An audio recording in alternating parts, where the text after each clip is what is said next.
Hello, welcome to my channel. My name is Odette. I have a couple of little projects I want to share with you today. This one is very simple. I have this beautiful cut glass plate. I'm not sure where I got it from, but I have had it for a while. And I have this candle holder, candle stand, and glass as well. I believe I got this one a couple of years ago in the range, not sure. Anyway, what I want to do is just put them both together. According with Uncle Google, this is the best glue to glue glass. So I want to create a cake stand. So I'm going to glue them together. It's quite simple, straightforward project really. That's why I'm putting two together today, because they are both very simple. So make sure it's centered. There. And I'll just leave it to dry. And once it's cured, it's a beautiful piece. You can even have it out all the time to put fruit, all sorts of things in it. So this is one project done. Another one I want to show you, sorry, I'm just making sure that is centered properly. Another thing I want to show you is a very straightforward little job. I'm doing more and more of these videos. One, because we are in lockdown still, so I have time for these things. Although by my outfit you wouldn't think I'm off work, but I am. So another is, I have been getting beautiful feedback from family and friends, sorry, that they are getting inspired by the things I do. Also on my Instagram account, I'm always putting little jobs like this, little projects like this, and painting furniture and things. So family and friends are getting inspired by it, and they are sending me texts and saying, oh, look, I did this because I have seen this and that done by you. And that's the whole purpose of my YouTube channel. It's the whole purpose of my Instagram account, is to share and learn from within the communities, to do things, to reuse, to repurpose. I take great joy from it, and obviously we save money along the way, because it's things that otherwise will be going in the skip really, in the bin, and they are not, they are being used, and we are bringing them up to date and making them fashionable again, and that's a fantastic thing. So I want to show you another little project. If you follow me on YouTube, you know, or Instagram, because I've been putting some notes there too. We are almost finished with a guest shower room upstairs in the loft area.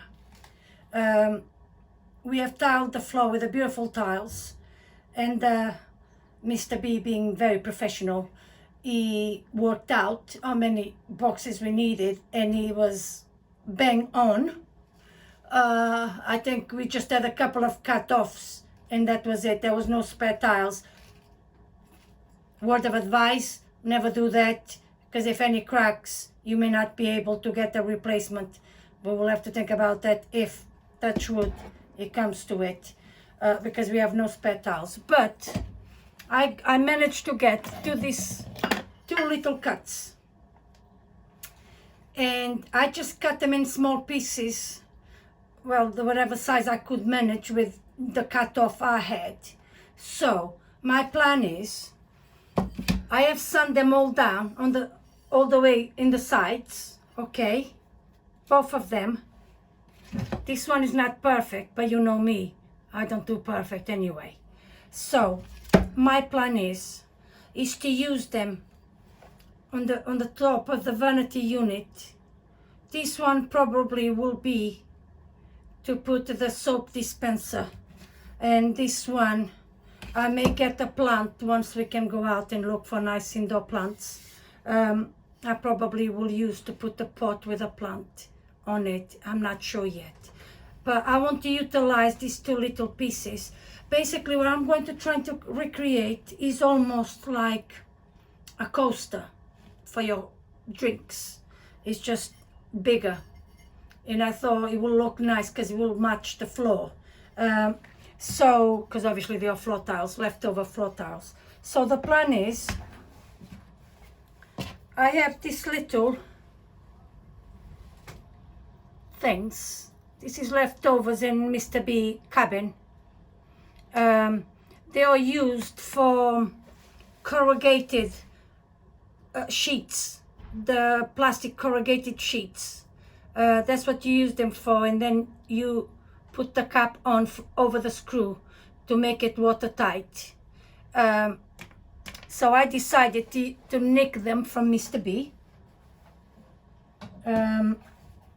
Keep stuff in my pocket all the time. I don't even know why I have them in my pocket. Anyway, so I'm going to cut them, and I will show you in a second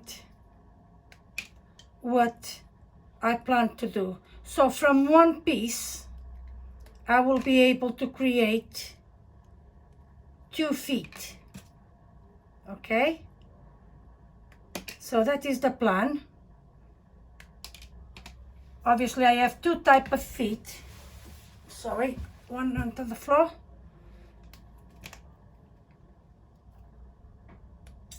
So what I'm going to do, this one,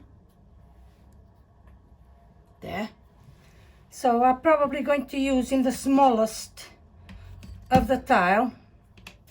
And I'm just going to glue them and basically, sorry, let me show you. So I'm just going to glue them and create little feet. The other bits, see there? I'm going to use them as feet for the bigger one. Again, you can use whatever you have. And if you don't have this type of little things, I was just lucky to have, you can just use felt little discs, you know, you can get them all the time to protect things. If you put some of those, that will be good as well. Obviously, anything that doesn't allow the roughness of the back of the tile to scratch the surface, you are putting them on, either furniture or anything else. Because I have this, I'm going to use them, these ones. So I'm just going to use the same glue, and I'm just going to glue the little feet onto the tile cut-offs.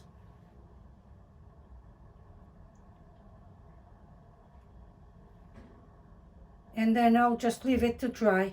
What I will probably do with the tiles, with the tile cut-offs, is I may have to seal it with clear sealant because they seem to get what it looks like dust. So, and obviously I don't want that in the bathroom. So I will give them a good wash when the little feet are dry. And if it persists, I will just use normal sealer, varnish, to varnish the tile, just to seal the tile, because it is a porous product, and it has quite a bit of texture to it because they are floor tiles. So I might have to seal them just to keep them from getting like dusty type of thing. So 2 very little projects done under 5 minutes. There you go. So I'm just going to leave them here to dry, all the 3 pieces, and crack on with the shower room upstairs, and I will show you the end product. So there you go, the little feet drying, and this one as well.